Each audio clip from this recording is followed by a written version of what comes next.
Hello, welcome to my zoology.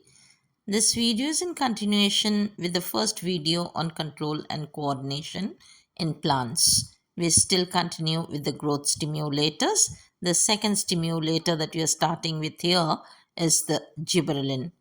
Gibberellin form a group of highly functionalized diterpenoids which are widely distributed throughout the plant kingdom. They are expressed in the form of gibberellic acids ranging from GA1, GA2, GA3, and so on. Not less than around 130 different such acids have been found in the different plants. GA1 is produced commercially by fermentation of the fungus Gibberella fujikuroi. In plants, they are synthesized in the meristems of the root apex and the apical buds. Gibberellins research has its origin in Japan in the 19th century. It started with Shotaro Hori, who published his first scientific paper on this chemical from Fusarium heterospora. Later in the year 1926, Eiichi Kurosawa confirmed the evidence of a chemical substance that led to the foolish seedling disease in rice. This was indeed for the chemical found in gibberellins. Functionally, gibberellins lead to stem elongation by growth of internodes. They also break the seed dormancy and initiate germination. Gibberellins promote fruit growth, inducing parthenocarpy. It delays aging or senescence. Gibberellins are also used in horticulture industries, which increase the shape and size of various fruits like grapes. Moving on to the next plant growth stimulator, which is cytokinin. Zeatin is one of the popular forms of cytokinin. Discovery of cytokinin dates back to 1950s. This was discovered by Folk K. Skug and Carlos O. Miller.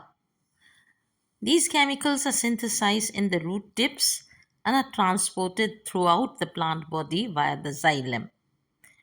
Function wise, they stimulate the growth by cell division, not like those of auxin or gibberellins, who help in cell elongation but not cell division. Cytokinins cause expansion of cotyledons and they also help to break seed dormancy. On the other hand, the cytokinins promote chlorophyll synthesis and can delay leaf senescence. So, cytokinins inhibit aging in plants. Next, we come to the growth retarders, those who bring the plant to senescence. Ethylene is a plant growth retarder. This is a gas at ordinary temperature. This gas was found by Richard Jane in the ripening fruits of oranges, which helped in the ripening of bananas when stored together. So, ethylene causes two processes in plants. One is reduction in the stem elongation, and the other being the acceleration of senescence or towards death.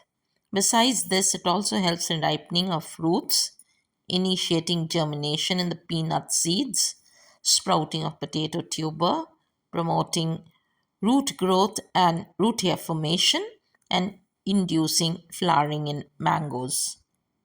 Abscisic acid is a growth retarding hormone. This was found by Frederick T. Adicott and Larry A. Davis in the year 1963. They found them in the angiosperms, gymnosperms, pteridophytes, and some mosses. It is found in the chloroplasts of leaves, fruits, and seeds as well. Abscisic acid acts as a general plant growth inhibitor by slowing down the plant metabolism. It stimulates the closure of stomata, induces dormancy of seeds as well as buds, and also inhibits the seed germination and development.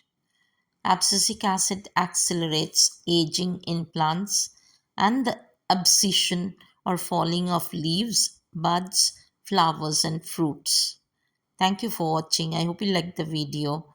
Please do like, share, and subscribe to my channel if you still haven't done so.